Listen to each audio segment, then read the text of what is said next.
So welcome back, everybody. This is Paul again, and I'm making another video. Today I'm going to talk a little bit more about consciousness, and I've been talking about this for a long time because essentially that's what we are here. We have this consciousness, we have an awareness, we can do stuff. So the problem is that a lot of us, when we're growing up, nobody ever tells us much about our own awareness. They don't tell us we can expand it or have all kinds of interesting perceptions and so on. And I want to focus on that a little bit because it's all very relevant to what we perceive and how we go about our business in this world, how much we're able to perceive. And I want to make an example about, let's say you're in a big house or something, and you happen to be standing right at the door, the very, very front door, and there's a little peephole, and you can look out the door, and you can see what's out in the big world out there. But that perspective of just looking through that little peephole out into the big world out there is just so very, very, very small. So let's say you back up from the door a bit and you back up a little bit, and then you see, well, there's a whole lot of windows in the house. And you can see a lot more out through the windows. And you can actually open the door and you can go outside and see everything outside. You see, so the perception that we have that we take for granted, it always has a lot more potential to see and hear and understand a lot more than what we are told. So let's say, for example, we go to a school and we get a certain programming, you might say, through our religion or school or whatever, or social groups. And basically that our perception is limited. Let's say, you're standing at the front door and you're looking at this little peephole. That's exactly how a lot of people live through their whole life. They don't see anything else about what's going on. They don't see the perspective. They don't have the depth, you see. And a lot of it, the reason is because we're just not taught that. Nobody ever comes and tells us, hey, you know what? You can actually perceive more and you can have a much bigger perspective and understand a lot more about your existence if you take a step back from your normal viewing point, you see. And the way that great teachers have always taught, they said, look, you got to go inside. There's an outside perception and there's an inside perception. But a lot of times we're not told about that when we're young. You see, our human faculty, just the way it's designed, the sages have said, and there's many, many testimonies and experiences that people have for thousands of years. They talk about the way that a human being can perceive is just extraordinary, you see. And I want to talk a little bit about that today because if we don't use that perception, that expanded perception, then we're going to go through our entire life with just like living in a little box, you see. And it's really, really important because we can get a lot more out of this life if we have more perception. And there are ways to perceive greater, you see.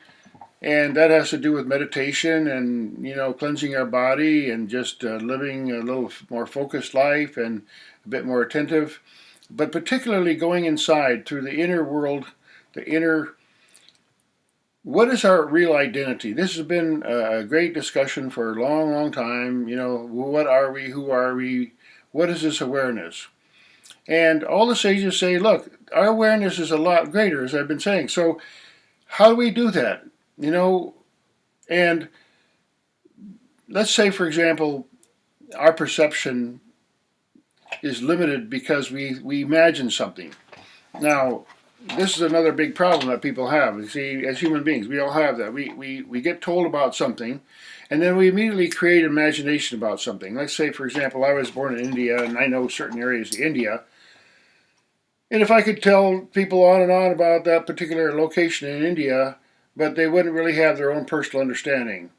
So what really needs to happen is we have to have our own journey within to expand our awareness. Now, I've mentioned this, I've used this example many times before. Let's say you have a bottle and the bottle has a cap on it, and the air inside the bottle is exactly the same as the air outside the bottle. But there's a cap, you see, so the air inside has no contact and no way to merge with the air outside. So we have that little cap. The cap represents our ego, our own self-constructed identity. Whatever we have a little identity that we go through life with. And if that's all what we have, then we're severely limited in our perception, you see. But when we understand that our own awareness, it's very hard for people to grasp this, but our own awareness has its roots firmly within the cosmic consciousness, you might say. And cosmic consciousness, what does that mean? A lot of people, oh my God, cosmic consciousness. Well, through practice and understanding, and the sages have said, and our own experience can verify that consciousness is inherent in everything. It's inherent in the atom. It's in it. What we call consciousness in the physical world in this life is one thing, okay, but consciousness is a lot more than that, because you can have consciousness inside a tiny little ant or a mosquito or something. It's just there's awareness, and awareness has many, many, basically infinite various ways of manifesting. And when the sages, when we go inside and experience that perception from the unity, knowing our own being is just like that air that is inside the bottle. It's very, very, it's just intimately connected with the air outside the bottle. There's no difference. Consciousness, there's a saying in one of the ancient scriptures, say, consciousness is one, but the forms are many, you see? So let's say you have like the one earth, the one soil brings forth all kinds of different plants and every kind of thing, and microorganisms and bacteria and fungi and so on. One soil. The cosmos has one consciousness, which people call God, which is, it's just a label to put on something. We don't know. It's just too big, and we can't really grasp it. So we just label it and we call it God. Our own awareness, like I said, is rooted in, is a part of that consciousness. And that's why meditation is really, very simple, because we're not really trying to achieve anything. We're trying to unachieve. We're trying to let go of all those manufactured identities. We're trying to let that cap come off and put it aside for a while and let our feeling, our inner awareness, the deeper part of our awareness has feeling. There's a lot more to perception than just our eyes, ears, nose, and smell, and so on. So I want to talk a little bit more about some of my notes here. The subtlety that we perceive around us. You see, to expand our own awareness, we need to practice various ways of perceiving things that are more subtle. Whether it's quieter sounds, subtler visions, subtler colors, subtler intuition, the subtle. See, the roots of this creation, everything that's really, really powerful in our life, there's subtle light energy. We don't see it in a normal way. Don't see it like water. We can perceive that there's light, but it's not something that you can just grasp and hold on to. See, but yet it's real. The forces that create this universe, that to keep everything going, they're very, very subtle. There's a lot of very, very subtle energies. There's heat energy, and there's various processes going on in nature that are very, very subtle. So when we get into meditation and we just be quiet, we have to be like a mirror. We have to be like a perfect mirror that can reflect everything that we perceive. See, just like a beautiful telescope. Just absolutely able to perceive the subtle. And then what we find is that our awareness grows. Like, say, we don't get to like this infinite state, it's just you can feel the presence of the infinite consciousness, the infinite space, you might say, within us. But those are perceptions that happen beyond the eyes and ears, and there's a superconscious state that we have that people call it the unconscious, or I call it the superconscious. There's a part of our being that we are, that's our true being. It's not like this higher mind over here, this higher self over here, and then we're down here in this lower self. That higher self is our real self, and whatever we call the lower self isn't even a reality in the strict sense of the word. It's just a manufactured thing, and it perishes and so on. But there's an awareness within us that when we're born, we have it, and it continues and continues, and it's a very subtle perceiving force. Like our subconscious, superconscious, what I call it, perceives far in advance, and it perceives inwardly as well, because we have a subconscious, or the superconscious, call it the superconscious, that perceives greater things, and all we have to do is link to it, and to do that we have to just kind of drop that manufactured identity somewhat and let ourselves feel the fullness of our own being, which is a lot greater. Now, why does this matter? In the daily life that we have to make decisions about different things, and if we have a greater perception that's more inclusive, that's more unifying, that isn't reacting all the time, then our perception guides us in a much nicer way, guides us to all kinds of healthy things, because that superconscious part of our being is already much smarter. It's already wiser. It knows, like, if we're about to do something really stupid, then sometimes, you get that feeling like, oh, I better not do this right now. See, so there's a part of our being that perceives far in advance, time-wise and space-wise, than our normal type of perception that is limited by the physical senses. You see, now when we get into that a little bit more, then we can use better judgment about everything that happens in our life and about all the different circumstances that are going on in the world today. By having being a link between, a bridge between what we're called our awareness here, and that superconscious awareness that's our real being. I got to check my notes here, keep on track.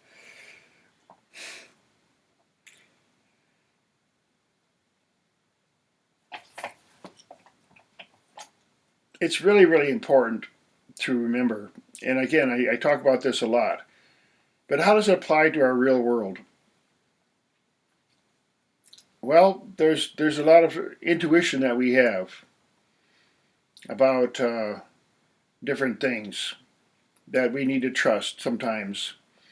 And, our senses get physically overwhelmed by all the information that we get from television or wherever. We get all kinds of information, and it attracts to our mind and our lower senses. But the part of us that needs to make wiser decisions is a part that's beyond, it's beyond the polarity of blue and white and black and white and blue and red and all that stuff. It's beyond all that. There's an inclusive awareness. The universe includes every different frequency in the whole spectrum across from zero frequency, 1 pulse per million years or whatever, to gigahertz and billions of times per second. You see, so basically what we're trying to do with our own awareness is to open it up. You see, just to open our and we have to drop a lot of our conceptions. That's the problem. We get taught all kinds of religious things and political things when we're young or whatever, and we're supposed to comply with them and so on. But somewhere deep inside, we know that this life is far, far beyond all that stuff. You see, it's way, way beyond all that. And it's just a simple practice that, even though maybe you haven't learned any meditation techniques in particular, but that sense of just totally letting everything go for a little while, just put everything manufactured, all our concepts about religion and politics and everything, just put everything aside, and then begin to feel that unity of existence that we have. Because that infinity is never very far. It's never far from us at all. It's like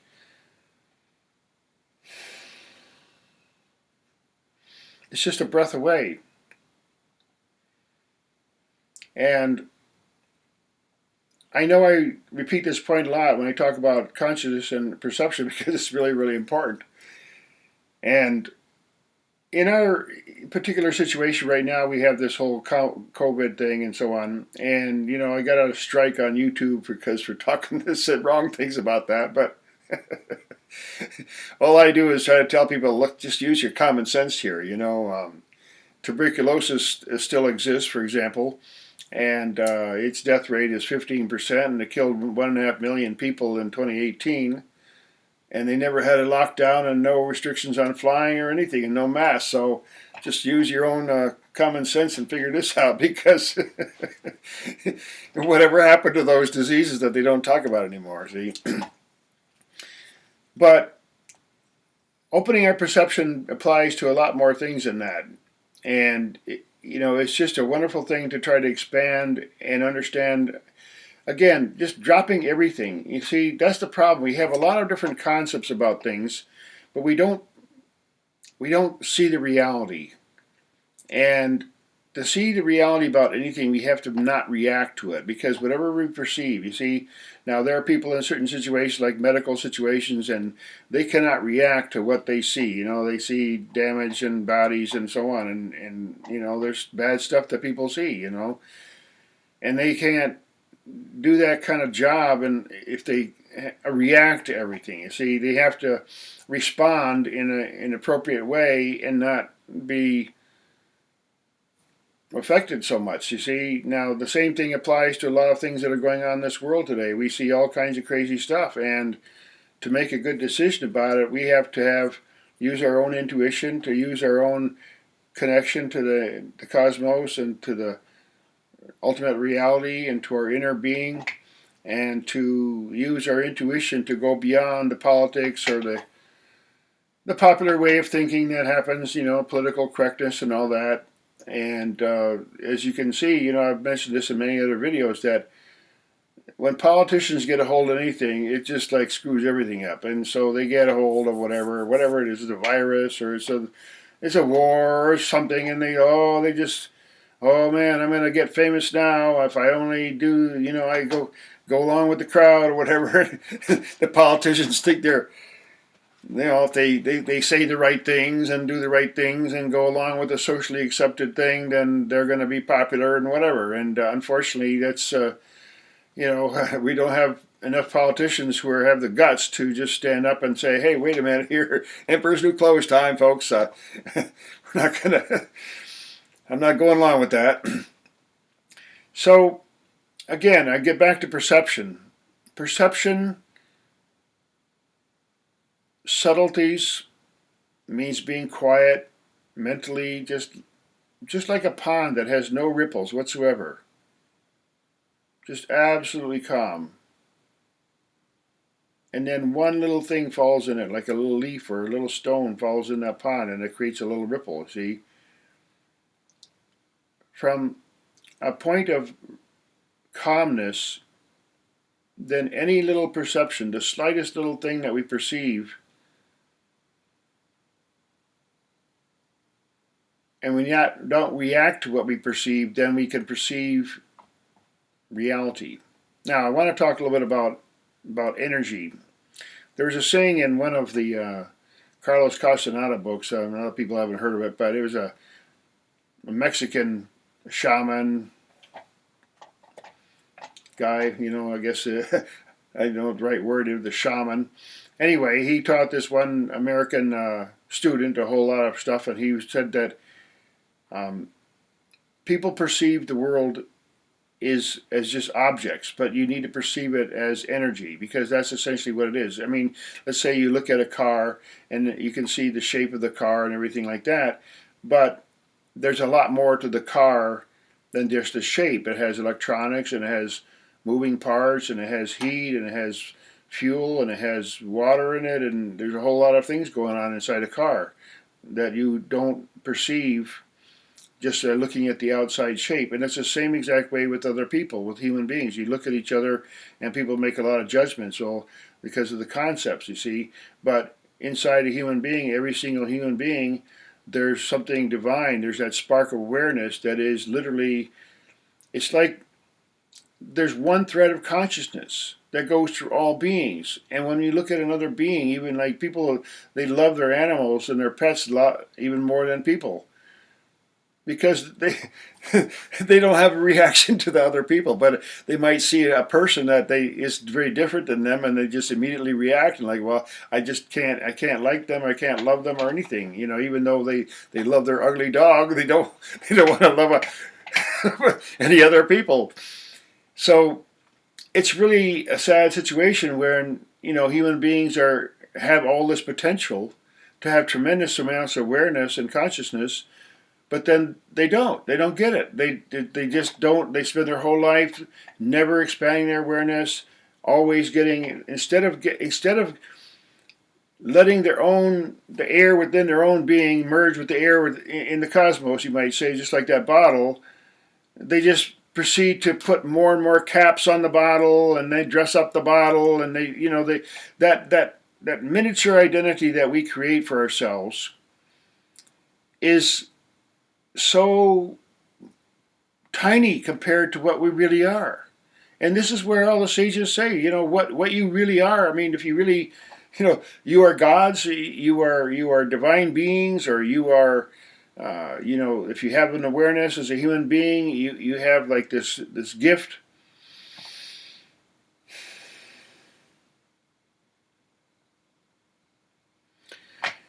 Now, I could talk a long time, but videos on YouTube take a long time to upload. But there's ways of understanding this. It's very, very simple, okay?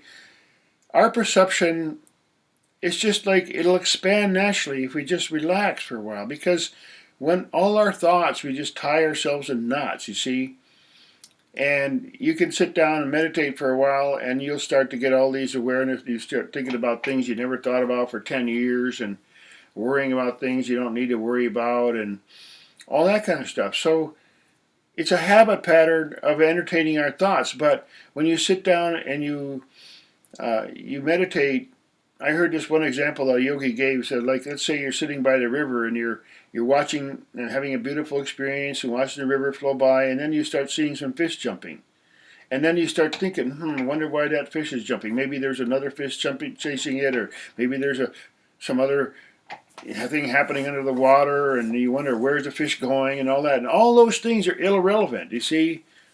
You're never going to figure out what happened with those fish. That just the river keeps flowing and flowing. So, when we entertain little thoughts like, oh, did I leave my iron on? I wonder, did I feed the dog? Or, is the oven on? Or, we're thinking about all these different things when we're sitting down and meditate. In the same way, when it gets on a bigger scale, when we're looking at the political situation and so on, instead of trying to see the reality of everything and just be unbiased and see what is the reality here,